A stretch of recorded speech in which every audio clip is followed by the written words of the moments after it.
Hey everyone. Let's see. A couple days ago, I watched the next Lightspeed episode, Cyborg Rangers. It took me a while because allergies got to me really bad. I had like a bad headache, sneezing, and all that fun stuff. Anyway, I foolishly thought it would be really nice out today. Turns out it is hot out here, like crazy hot. I'm in the only shady, dry spot I could find. So yeah. Anyway. The new episode, Cyborg Rangers, starts off with the Rangers are fighting some monster, this spiky looking guy. He shoots his spikes out, and the spikes attract lightning. Lightning strikes away, is what the guy says. Anyway, he's really tough. He's beating the Rangers. They're almost defeated. Then all of a sudden, he's blasted. The Rangers are like, what? And then the monster's like, what? And then all these new Rangers show up, and the normal Rangers are like, who are these guys? And then the new Rangers, they're fighting with the monster. The monster retreats. The Rangers go up to the new guys, and they're like, hey, thanks. And the new guys don't do anything. And then they see him walk over to this guy. And so there's this guy, this balding guy with glasses. He has this little concession tray with a controller on it.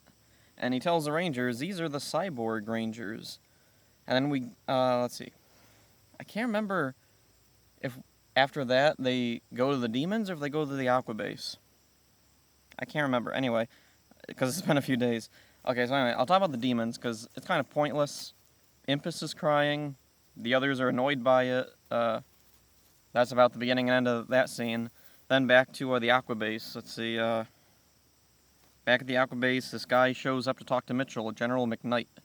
Now, General Mcknight, it turns out, is the guy in charge of the Cyborg Rangers. And he wants to replace the Lightspeed Rangers with the Cyborg Rangers. He doesn't, they're not just here to help, they're here to just straight up replace. Oh, and there's a lot of interesting stuff about Mcknight I'll go into at the end of the video. So anyway, the Rangers get back, and they're talking to Mitchell. Wow, these Cyborg Rangers are cool. We can't wait to work with these guys, and with their help, we'll defeat the demons. And then Mitchell's like, yeah, sorry, Mcknight says you're being replaced. Turn in your morphers. So then they all turn in their morphers and then leave, and yeah. Anyway, what goes on? Oh yeah, General Mcknight's talking to Fairweather about how great his Cyborg Rangers are. How was it? They're faster, smarter, stronger than humans, and they're blah blah blah. And Fairweather's like, well, there's one thing they don't have, and that's a heart. And yeah, it's stupid. It's a cliche, dumb line, but actually it does make some sense, because a few episodes ago in Trial by Fire, imagine if the Cyborg Rangers were in that situation, in Carter and Mitchell's position, when Vipra starts the fire in that parking garage. What would they take priority? Would they even notice the fire? Or would they save the people, That's an interesting thing to speculate on. Anyway. Oh yeah, the Cyborg Rangers are fighting with the lightning monster. He zaps them all, which fries their brains, apparently, and they turn on the controller guy. And the Rangers, the normal Rangers, see this, and they're like, oh, we should probably go help. And they kind of go back and forth a little bit, but ultimately, no, they do go and help these guys. They defeat the Cyborg Rangers. Oh, and the Cyborg Rangers, I want to talk about, they have a really cool design. All they did was just take the Lightspeed suits, make the boots, gloves, belt black, add little antennas, add a little chest thingamajig, and that's all they needed, and it works perfectly. And I don't think they were in the Sentai, were they? I'm trying to remember. I haven't watched Go-Go 5 in a long time. I don't know if I ever finished watching Go-Go 5, but I don't remember them in there. I think they're American exclusive characters. Anyway, let's see. Oh yeah, they defeat the Cyborg Rangers, then the lightning monster pops back up, and then it just kind of feels like padding because, oh, right, we have this monster to take care of, and there's lots of Japanese footage to burn up to defeat him. I do like the Zord footage in Lightspeed. It's some of my favorite Zord footage because they have such unique Zords, and I love how they try to make putting the Zords together kind of realistically practical. I thought that was a unique idea in Lightspeed. Anyway, the Rangers go back to the Aqua Base. General Mcknight's like, yeah, sorry, Rangers, you guys are doing a good job, and bye. So he leaves, never to be seen again in the show, And, yeah, we never see the Cycle Rangers again either. Except maybe in a clip show. I think there is a clip show in Lightspeed. Anyway. So yeah, really, really good episode. Really love this one. It's one of my favorites of Lightspeed. Let's see. Oh yeah, the interesting thing, I'm trying to remember back to what I was going to talk about. What was I going to... Oh yeah, at the beginning, when Mcknight first shows up, there's a few interesting things about him. First, his name, Mcknight, is the last name of the Red Ranger in Dino Thunder. What was I going to say? Anyway, so yeah, Connor's... Is he a relative of Connor? Maybe, or is it just a coincidence? The writer for this episode, I think, was Chip Lynn, or Judd Lynn, whichever. And Dino Thunder was Doug Sloan and Austin, who were writers back in Mighty Morphin through, like, early Turbo. So I don't know if they were even aware of General Mcknight when they named Connor Mcknight. So it's probably just a coincidence, but I don't know, maybe they saw Lightspeed and thought that was a cool name. Oh, and also, Cyborg, the name of the Cyborg Rangers. Cyborg is kind of a weird name because they treat them like androids or robots. Like, I was a big sci-fi kid, I know all the terminology, and it's kind of ironic that Power Rangers, being a sci-fi fantasy show, for whatever reason, doesn't seem to understand what the term cyborg is. I'm trying to think, even recently, when, I don't remember, when, was it in Beast Morphers, when, was it Chaku, or whatever his name is, shows up? Did they call him Cyborg, or did they call him something different? I don't remember now. I seem to remember them messing up the terminology again. Anyway, Cyborg means a organic thing with cybernetic implants, or parts about him. And the Cyborg Rangers don't look like cyborgs, or act like cyborgs. Maybe there's organic elements to them, who knows? But anyway,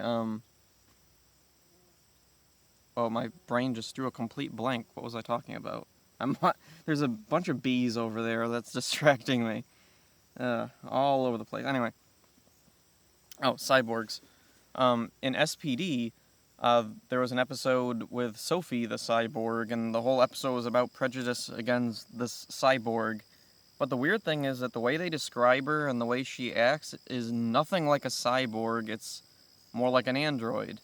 So, for Power Rangers being a sci-fi fantasy show, it's kind of ironic that they can't even figure out what cyborg means, although in Lightspeed, it makes a little bit more sense because Lightspeed is a military operation, so it makes sense that there'd be like a code name for these robot rangers, and they couldn't call them Robot Rangers because that was in Turbo, and I don't know, maybe they thought it'd be redundant to have two teams of robot rangers.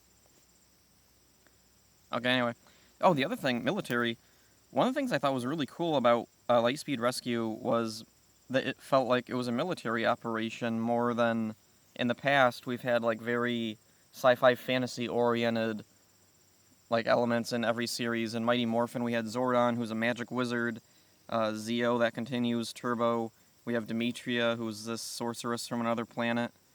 In space had Andros, who's an alien, Lost Galaxy. Didn't really have a mentor, but we had a big spaceship out in outer space, and so Lightspeed having like a captain, a general, a kind of military personnel involved, it made sense, kind of. And I wondered why more Power Ranger seasons didn't have like military elements. I think that would be a really cool thing. The only other season I can think of where they had like military controlling everything was, I think, maybe an RPM. Or would Beast Morphers count? I don't know. That's more of like a... Beast Morphers was a mess. Let's see, what was the other thing I wanted to talk about? Oh yeah, General Mcknight. General Mcknight, one of the really weird things about him is he looks exactly like how Captain Mitchell looks in the PlayStation Power Rangers Lightspeed Rescue game. There was a PlayStation game of Lightspeed Rescue, and the weirdest thing, Mitchell looks nothing like Mitchell. He's an old, kind of gaunt guy, kind of sunken face. He has a hat kind of like Mcknight's. And the uniform he wears is a lot like Mcknight's. So that made me wonder, in like early versions of Lightspeed, like when the game was being developed or whatever, was General Mcknight originally going to be Mitchell? Boy, that would be a very different series. And I'm wondering, would he have also been Dana's father? It's interesting to speculate. And the other weird thing with that video game is Dr. Fairweather also looks completely different. She looks nothing like herself. She has short, kind of reddish hair, and she doesn't have glasses. So I'm wondering, originally in Lightspeed, were they originally going to have completely different actors playing Mitchell and Fairweather? Boy, it's interesting to think about. Let's see, and there were other Lightspeed Rescue games. There was one on the Game Boy, which didn't have cutscenes, so I don't know what Mitchell looked like in there. Or at least I don't think. I haven't played it in years. I don't remember. Then there was a Nintendo 64 game, which it was bad, but I have nostalgia for it. It's really, really bad. Anyway, that one, it does have cutscenes that show Captain Mitchell, and he does look like himself. He does not look like General Mcknight. So anyway, that's pretty much all I wanted to talk about for Cyborg Rangers. It's a really good episode of Lightspeed Rescue. Definitely a strong episode of Power Rangers. It does the, evil Rangers in an interesting way. It's really cool that they were originally intended to be good, and they, turn evil. It's too bad we didn't get to see them again. It would have been nice to see them, come back in a later episode as, allies for the Rangers. It didn't have to be a regular thing, but they could have been cool little guest characters. So yeah, that's my thoughts on Cyborg Rangers. Hope you enjoyed this. See ya.